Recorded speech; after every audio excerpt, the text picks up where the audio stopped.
Bonjour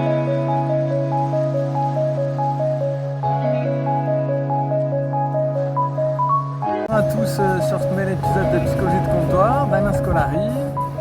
Alors je tenais avant toute chose à vous remercier pour nous suivre, pour participer avec nous à cette magnifique aventure et n'oubliez pas de vous abonner, de commenter et de liker ainsi que de partager.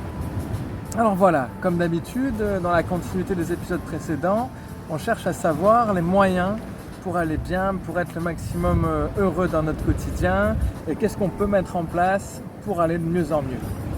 Alors voilà, moi au fur et à mesure des entretiens cliniques que j'ai pu avoir, il y a une réflexion qui m'est venue.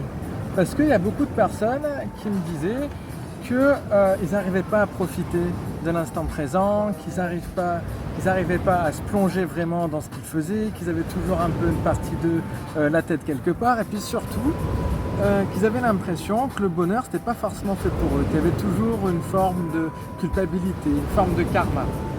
Par exemple, j'avais une patiente qui me disait mais pourquoi moi? Pourquoi y arriverais-je?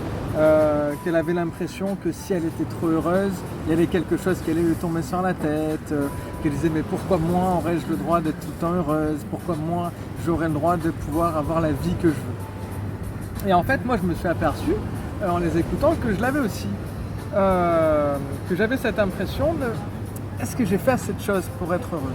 Est-ce que je mérite là vraiment de vivre cette vie? Ou tiens c'est pas normal. Là je suis trop heureux, il y a un truc qui va pas, il n'y a pas d'anxiété, il n'y a pas de stress, il y a quelque chose qui va se passer.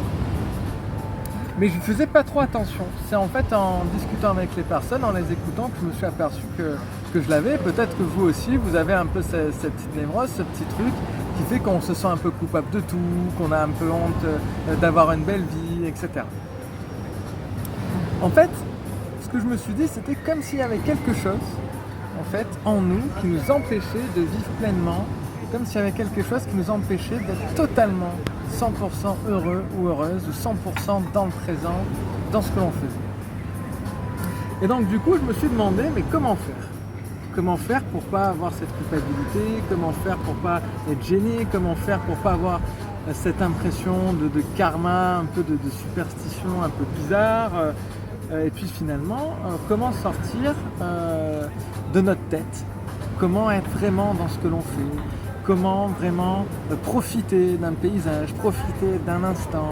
Comme si, enlever un peu cette partie de nous qui a tout le temps un peu nos idées ailleurs, dans notre stress, l'anxiété. Et bien en fait, moi je me suis, pour m'enlever un peu cette névrose, ce que j'ai fait c'est que j'ai observé les gens. Et je me suis dit, tiens, je vais un peu regarder les personnes qui n'ont pas ça, comment ça se fait qu'il y en a qui ont tout. Il y en a, ils ont à la fois la santé, à la fois la fortune, à la fois un métier qui leur plaît, à la fois la femme ou l'homme qu'ils aiment. Et pourquoi moi, je n'aurais pas le droit à tout ça? Pourquoi en fait moi, je remettrais toujours en question mon bonheur, mon présent, alors que des gens, eux, y arrivent. Il y a des gens qui sont milliardaires, qui ont la femme qu'ils aiment, qui voyagent tout le temps, qui ont tout ce qu'ils veulent. Et ils arrivent à être heureux. Alors pourquoi nous, on n'aurait pas le droit, modestement, dans notre petit bout, à être heureux? Et en fait, en commençant à penser de la sorte, je me suis sorti de la culpabilité. C'est-à-dire quand je sentais, dans des moments qui me plaisaient, hop, que je laissais partir le bonheur, que je me revenais, mais pourquoi partir dans l'anxiété, je coupais avec ça. Je coupais avec ça en me disant non, reste dans ton bonheur. Tu as le droit. Là, ce que tu vis, c'est bien. C'est pour toi. Tu fais la vie qui te plaît et on n'a qu'une vie. Et dans cette seule vie que l'on a, on doit justement vivre au maximum et aimer ce que l'on vit. Et puis je me suis dit aussi, qu'est-ce qu'ils ont de plus? Qu'est-ce que ces gens ont de plus que toi? Ont de plus que moi? Pourquoi toujours avoir cette sensation de mériter, de toujours en faire plus, comme si on n'était jamais satisfait, comme s'il n'y avait pas la reconnaissance que l'on attendait? Pourquoi le bonheur, à chaque fois, on devrait le gagner?